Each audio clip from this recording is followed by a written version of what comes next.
Hey folks, Andy Patton here. The Zags took care of business against the Lions of LMU on Thursday evening, winning 89-55 behind a monster night from Chet Holmgren. I'm going to recap all the fun from the kennel before a quick preview of the Portland Pilots ahead of this weekend's game, all right here on the Locked On Zags podcast. Don't go away.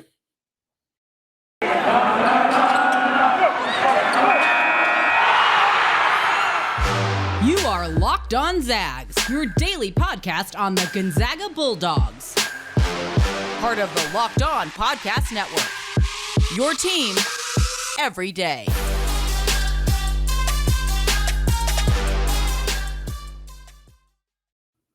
What is going on, y'all? Welcome to the Locked On Zags podcast, part of the Locked On Podcast Network, your team every day.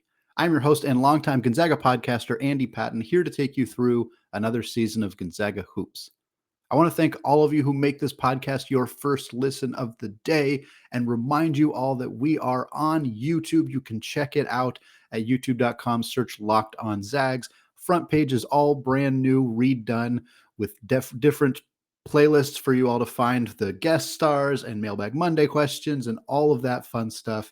Go to YouTube now, hit that subscribe button. It's one of the fastest growing YouTube channels on the Locked On Podcast Network. All right, the Zags took care of business against LMU on Thursday night. Not a huge surprise that they got the victory. It was a slow start for them. I got a mailbag question earlier this week about how Gonzaga has seemed to be starting out slow, and I kind of talked about how part of that may have been game planning for some of the better teams in the WCC. Not sure as much that this was the case here. LMU was really physical and aggressive on the boards early. At one point, I believe, had a 16-5 rebounding advantage, which was a huge problem for Gonzaga. They got things corrected. Chet Holmgren finished with 9 rebounds. He didn't get his first rebound until I think the 3-minute mark in the first half. So clearly they made some adjustments, figured out ways to make sure that they got more rebounds and kind of took this team where they should. So that was nice to see. This was one of the most efficient scoring nights for the Zags on the season, which is a little bit surprising. They did not top 100 points. They did not top 110 points, only finished with 89 points, but still shot just under 62% from the field, over 50% from three, which we'll talk about more in the second segment, and 75% from the free throw line. The main culprit here in this game was Chet Holmgren, another monstrous performance from the superstar freshman. He's really come into his own these last couple of games, taken on a much bigger role in the offense. He is scoring from everywhere on the court. His defense remains as elite as it has been all season long. Finished this game with 21 points, 9 boards, and 3 blocks. 21 points on 7 of 8 shooting. You can't be more efficient than that. A remarkable night from Holmgren. He seems so quiet, and yet all of a sudden you realize that he finishes with a monster night like that. 7 for 8 from the field, 3 for 3 from downtown, 4 of 5 from the free throw line. He had alley-oops early in the game. He hit huge clutch threes. He had a 3 from the corner, something we've been wanting to see a little bit more from him. He's been very good at hitting threes at the top of the key, but it's nice to see him extend to hitting threes on the wing or threes all the way down in the corner. Of course, he was a menace on defense as we expected him to be. Eli Scott worked really, really hard to establish great position, backed him down, turned, made a pump fake, got a lay-in off, and Chet Holmgren just swatted it right off of him and out of bounds. Just the kind of stuff that is impossible to really defend. How can you score on a guy who has that long of arms, that good of patience to not leave his feet, to not commit fouls, and to still block the shot? And then he comes down the court, crosses you up, gets an and one bucket, or comes down the court and hits a 3 from the top of the key that is basically unstoppable. He's the type of player that any team could add to their roster and would be instantly better. There's no way that Chet Holmgren isn't an immediate upgrade just because of the variety of skills that he has. He has completely changed the dynamic of this Gonzaga team from last year's team to this year's team. We talked about that a little bit earlier in the week about how Chet Holmgren's presence is such a difference from anything that they had on last year's roster and helps curb any of this team's current flaws. Now, some of this team's current flaws have not been showing up. The 2 biggest flaws that we've talked about with this team throughout the year have been turnovers and 3-point shooting. Again, we'll talk about the 3-point shooting, but as I alluded to, they shot 52%. Clearly was not a problem in this game. The turnovers has been a huge upgrade for this team. Gonzaga's 4 core guards of Andrew Nembhard, Rasir Bolton, Hunter Sallis, and Nolan Hickman combined for 10 assists and 0 turnovers. That is a remarkable number for these guys. I think Nembhard had 5 assists, Bolton had 4 assists, Hickman had 1, and again, no turnovers for any of those guys. We're still seeing turnovers be a bit of an issue with the big men. I think Drew Timme had 4 in this game, and I kind of wanted to talk a little bit about Drew Timme in general because there's been some thought that, as Drew Timme goes, this team goes, and for the most part, that was true last year. Certainly, if he struggled, Gonzaga often had some of their worst games last year, and certainly he did not play well in the national championship game against Baylor. But this is now 2 somewhat quiet games in a row for Timme. Obviously, he finished with over 20 points against San Francisco last week, so hard to call that a quiet night, although he had a very quiet, very bad first half against San Francisco. And of course, the Zags were only leading by 3 in that game at the time. In this game, he didn't have a great second half or a great first half. He finished with just 8 points. 4 of 7 shooting. So it's not, it wasn't like in the San Francisco game where he was missing a lot of shots that he normally makes. He just wasn't taking a lot of shots in this game. He did have a pair of boards, 3 assists, 2 blocks. So it's not like he was doing nothing on the court. But he also had those 4 turnovers.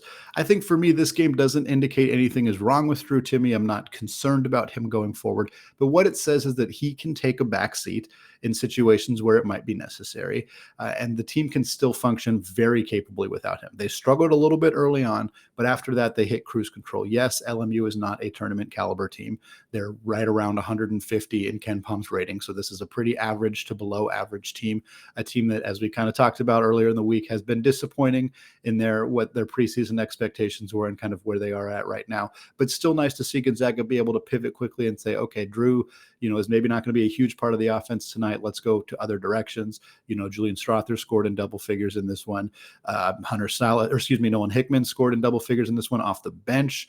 He had 11 points on 5 of 7 shooting, which was fantastic to see. Hunter Sallis had a really nice night off the bench as well. 7 points, 3 boards, a pair of steals. He hit a wicked step back 3, something we have not seen from him at all this year. It was great to see him working on that, adding that to his arsenal. Dan Dickau was talking on the broadcast about how his form has improved, and you can tell that he's been working consistently to get a more consistent jump shot.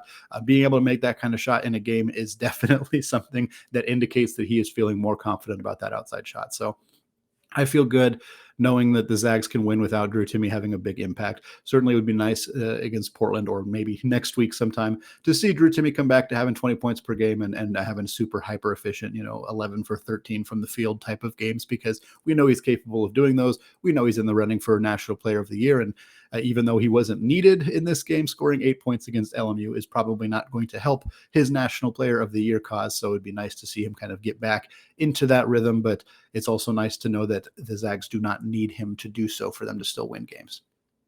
All right, we got more Gonzaga LMU talk in the second segment, going over my 5 things to watch from before the game. But before we get there, let's talk about Get Upside. Hey, Zags fans, this is Andy Patton with an incredible app everyone who buys gas needs to know about called Get Upside. My listeners are earning cash back for every gallon of gas every time they fill up. Just download the free Get Upside app in the App Store or Google Play right now. Use promo code SCORE for 25 cents per gallon or more on your first fill up. Cash back. Don't pay full price at the pump anymore. Get cash back using Get Upside. Just download the app for free and use promo code SCORE for 25 cents per gallon or more on your first tank. Some people who drive a lot are making as much as $200 to $300 a year in cash back, and there's no catch. The cash back gets added right to your account. You can cash out anytime to your bank account, PayPal, or an e-gift card for Amazon and other brands. Just download the free Get Upside app and use promo code SCORE to get 25 cents per gallon or more cash back on your first tank. All right, segment 2, still Andy Patton here, still Locked On Zags, and we're still talking Gonzaga LMU from Thursday night, CBS Sports Network, 8 p.m. tip, another one where we needed those afternoon coffees to get through the game. At least I did. But of course, the Zags made it a little bit easier in the second half, feeling like we could maybe rest our eyes a little bit if we needed to. The one thing that we were watching for in this game that, of course, did not happen is whether Gonzaga would get back over 100 points. There was some expectation that they could potentially get back to that after not topping 100 points or not even topping 80 points against the San Francisco Dons last week. They did not. They got off to a really slow start in this one. Like I said, it was 7-7 at the first media timeout. It was 10-9 at, I think, the 13-minute mark. At that point, it was like, well, they could still do it, but it's going to be pretty tough. They ended up finishing with just 36 points in the first half. They did have 53 points in the second half, which would obviously put them on pace for over 100. But just the slow start to the game really kind of hampered their ability to do that. I don't know if it was rust because they had a longer break than normal, or if they just, had a rough start. Weren't expecting LMU to do some of the things that they were doing. That's fine. Winning the game by 25 points is certainly not something that we should be complaining about. And 89 points is still pretty dang good. Not a lot of teams get up to 89 points throughout the season, but obviously Gonzaga did fall short of that 100-point mark. We will see if they can get back there against the Pilots of Portland on Saturday night. The next one, this was pretty ambitious, but LMU is averaging over 15, close to 16 turnovers per game. I thought there was a chance Gonzaga could force 20 turnovers from the Lions. In fact, LMU actually had a pretty good game taking care of the basketball. They only had 11 turnovers on the game, so below their season average. Eli Scott had 3. Joe Quintana had 0. Pretty good for their primary ball handler, who played close to 30 minutes in that game. Gonzaga did have 7 steals, so 7 of the 11 turnovers were steals. That means that LMU did a pretty good job of taking care of the basketball. Otherwise, not a lot of forced turnovers like travels or anything like that. But yeah, LMU did a pretty good job handling the basketball, pretty good job on the offensive glass. That's what kept them in the game for a while, things that we maybe didn't expect them to do, but obviously didn't help them too much when it came to the final score. And then, of course, the third thing, this has been one of my keys to watch for every game. How does Gonzaga look beyond the arc? Really dang good is how they look beyond the arc in this game. 12 for 23 on the game. Chet Holmgren going 3 for 3. Hunter Sallis 1 for 1, like we talked about, that wicked step back 3 that he hit. Nolan Hickman went 1 for 2. Julian Strother 2 for 3. Really nice nights from all of those guys. Will Graves got in on the action, hit a deep 3 as well, right in front of the Kennel Club. Super fun shot for him. Always nice to see him bombing 3s because he's really good at it. Rasir Bolton kind of struggled, 2 for 6. Again, that's nitpicky. 33% is not that bad in a single game. Andrew Nemhard, same percentage, 1 for 3 for him as well. This team has obviously proven me wrong in the sense that they are not a bad 3-point shooting team. That is the phrase that I have used to describe this team earlier in the show. And that they are not a bad 3-point shooting team. I'm not quite sure that they are like a consistently good 3-point shooting team because they have games like this, and then they have games that are not like this where they go 7 for 25 and shoot, 31, 32%. But for the most part, at least in conference play, they have proven to be a good, not a great, and many times 3-point shooting team. And that has been a wonderful addition to this roster, the ability to hit the outside shot. It frees up the bigs to have a little bit more space down low. And if they can continue to shoot really well going into March, that's going to help them tremendously on their quest to get to the national championship. Last 2 things were some rotational questions I had.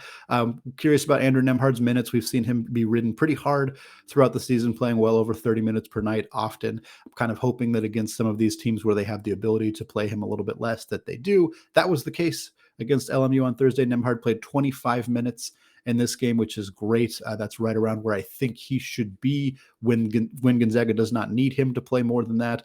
Drew Timme was also at 25. That's about right for him. Bolton, 26. Nolan Hickman played 19, which is great. He's kind of been right around that range for most of the season, but it's nice to see him up around 20 minutes per game. And then Hunter Sallis played 17, which was great. That's what we've been wanting to see. More minutes from Hunter Sallis was kind of the big push for Mailbag Monday this week, and honestly something that I think was talked about every episode this week was, why isn't Hunter Sallis playing as much? Does he deserve to be playing more minutes? He got 17 in this one. He made the most of them. Like I said, he showed off some skills that he hasn't showed off this year with the outside shooting. He's still a great cutter to the basket, a great rebounder, really good hands on defense, got a couple of steals that way. So I think we'll continue to see more of him as the season goes on, which is just great news for Gonzaga for this year, potentially for next year, and for the NCAA tournament, as it allows them to play different matchups and also allows some of those guards to get a little bit more rest heading into a long tournament time. And then lastly, give some minutes to Ben Gregg. That was what I was hoping to see. We did. We saw 7 nice minutes from Ben Gregg. He's still pretty raw. He had some offensive possessions where he seemed to get really sped up, got the ball and immediately looked to shoot it, didn't quite know what to do. You can tell that there's still a learning curve there, and that's okay. He's still really young. And he's a good outside shooter, and he looks pretty confident there, but he's still developing as a post scorer. That's something that we haven't seen. He's got some moves, but we haven't seen him get super comfortable doing that. It took Anton Watson a couple years to get pretty comfortable with that, so I'm not super worried about it with Ben Gregg. It was nice to just see him out there. He finished with 5 points, hit one of his three-pointers, had a couple of boards. Caden Perry, we did get an update after the game that he is not cleared to play yet. That was the extent of the update. So I do not know if that means he will be ready against Portland. He did have his warm-ups on before this game, so he looked potentially closer to playing, but again, was not cleared by the team doctors before this game. Maybe he will play against Portland. If not, maybe we'll see him start to get back next week. It'd be great to get him on the floor a little bit more. Still no update on Dominic Harris either as well. He tweeted that he's been riding the bike and that he's feeling better, which I take player tweets with a bit of a grain of salt, but obviously, we'll see what the staff ends up saying, but hopefully they can get him back. My confidence about him playing this year goes down every single time he doesn't get into a game. I think by mid-February, it's pretty much going to get scrapped if he hasn't played by then. All right, folks, the Zags are taking on the Pilots of Portland on Saturday. So in the third segment, we're going to preview that game. But before we get there, let's talk about Built Bar. It's the new year, so that means New Year's resolutions. If yours is about getting fit or eating healthier, make sure you include Built Bar in your plan. Built Bar is the protein bar that tastes like a candy bar, maybe even better than a candy bar. Built Bar makes it easier to stick to your resolution because it tastes so good you'll want to eat it, unlike other protein bars which can be chalky or waxy or taste like a chemical spill. You want to eat healthy, but it just gets so boring. By now you might be thinking, this is just not worth it. Where's the chocolate? But Built Bars are covered in 100% real chocolate. In fact, here's an idea for the new year. Go to all your secret treat stashes, at home, in the pantry, at the office, in the car, wherever. Throw out all of the sugary or calorie-filled treats and replace them with Built Bars. So when you're craving a snack or a treat, you can reach for something that's healthy and tastes incredible. Even if you're not a huge fan of working out, you can at least eat something that tastes good and is good for you. The offer, go to Built.com, use promo code LOCKED15, and you'll get 15% off your order. Use promo code LOCKED15 for 15% off at Built.com. All right, segment 3, still Andy Patton, still Locked on Zags. Now we're talking Gonzaga's next game Saturday evening against the Portland Pilots. We've talked a little bit about Portland throughout the year on WCC Wednesdays, of course. The Terry Porter era is over at the Chiles Center in North Portland. It's a time to rejoice for Pilots fans. This was a very, very rough era for the Pilots. They hired Terry Porter. He had some coaching experience. He coached in the NBA with the Phoenix Suns, is a Portland legend for his playing career in Portland, was still an ambassador for the Trailblazers. So I can understand why they made some of the moves that they did. I was a staff member when they initially hired Terry Porter, so I was kind of a part of that process and actually got to help interview him for that job. But the kind of expectation was, hey, he needs to bring in some people who know college sports and can really recruit and help get some talent to this program. That never really happened. Unfortunately, they did attempt to hire Mike Burns, who then took a job at Boise State under Coach Leon Rice right afterwards, which kind of hampered their ability to find a coach with good recruiting experience. And they just never really got a lot of high-end talent to the program. They did get both of Terry's kids, Franklin and Malcolm Porter, who played big minutes for the Pilots over their career there, despite not being all of that good, unfortunately. Terry won only a handful of games in the WCC. Now the era is over. Porter got fired after last season. Shantay Leggans, the coach at Eastern Washington, who led the team, led by the Groves brothers, Tanner Groves and his brother Jacob, into the NCAA tournament. Really tough matchup against Kansas. Leggans got the job at UP. He brought in a entirely new roster. No joke here. There is zero scholarship players from last year's roster still on the University of Portland's roster this year. I think there's like one walk-on who stayed on the team. It is a completely different team. There have been very few overhauls of this magnitude in college basketball ever. So shout out to Shantay for coming in, for bringing in some of his guys, not just Eastern transfers. They have 3 or 4 Eastern transfers on the roster, but they have a couple other transfers as well, and they've played pretty well. This is a team that's 11-9 on the year. Now, they did not have a challenging non-conference schedule. In fact, they have 11 wins on the season. Their best win, at least according to KenPom, is UC Davis. UC Davis is 223rd in KenPom. That's their best victory. So you can understand why they're probably not a top 200 KenPom team. They are 243rd right now, despite having a winning record, because they just have not played anybody good. But they have 2 wins in the WCC. That may not seem all of that significant, but for the Portland Pilots, that's more wins than they've had in the WCC in the entire Terry Porter era. So a massive shout out to Shantay and their staff. They got wins over Pepperdine and Pacific. They beat Pacific on Thursday night, so they just secured that second win right before we're going live with the show. Huge congratulations to them. They lost to Arizona State in their opener, but won their next 5 games. They were 5-1 at one point this season. Wins over UC Davis, as I mentioned, also Cal Poly, Portland State, Alcorn State. They lost to basically every good team that they've played. Oregon, San Jose State, BYU, San Diego, LMU beat them, and then Montana State defeated them as well. Looking through some of the statistical stuff, one thing that jumped out at me, they're the 5th best free throw shooting team in the country. They are shooting 80.1% as a team from the free throw line. I don't think that that's going to have a significant impact on the result, but that is fascinating. 80% as a team. Gonzaga has never done that. We would remember if Gonzaga had a team that good at shooting free throws. So shout out to whatever Shantay does at practice to get this team knocking down those free throws, because 80% as a team is remarkable. Portland has a pretty balanced scoring attack. They got 3 guys averaging between 13.9 and 14.5 points per game. Like I said, very, very balanced. All of them transfers. Chris Austin, the leader of the group, 14.5 points, 5.3 rebounds for him. Is a 6'4" guard, transfer from Fordham University. Moses Wood is their big man. He's about 6'8", 14.2 points, 6.2 rebounds for him. He came from UNLV. And then Tyler Robertson is the most notable of the Eastern Washington transfers. He's averaging 14 points, 6.4 rebounds, and 4 assists. He's a bit of their do-it-all wing player. A really talented young man. I've watched Portland a couple of times this year, and he's really fun to watch. And he's gonna have a big impact on this game. Again, the transfer from Eastern Washington. Gonzaga is not going to struggle to win this game. Portland is not that good. They're still probably the worst team in the conference. Certainly by KenPom ratings, they are. But again, they have wins over Pepperdine and Pacific, so they're at least vying for 9th or 8th place in the conference. Shantay's got his work cut out for him to get this team back to being a potential top 4 or 5 team in the WCC. But he's obviously on the right track. He's got himself a roster that he likes, a lot of his guys on this team. And hopefully we'll see him have some success at Portland, because it's been a long time since there's been some success at the Child Center. And it'd be nice to see that start to kind of change for our other most regional team in the WCC alongside Gonzaga. All right, that is going to do it for me today. Quick one, recapping that really fun game against LMU. We'll be back with Mailbag Monday next week, talking this game, talking the Portland game, talking all sorts of other fun stuff right here on the Locked On Zags podcast, available wherever you get your podcasts and available on YouTube. Hit that subscribe button if you have not already. Finally, now is a great time to make your second listen of the day the Locked On Bets podcast. Locked On Bets is your daily one-stop shop for all of your sports gambling needs. Locked On Bets is hosted by your boy Q with expert analysis and insight from Lee Sterling. All right, thank you all for listening, and go Zags.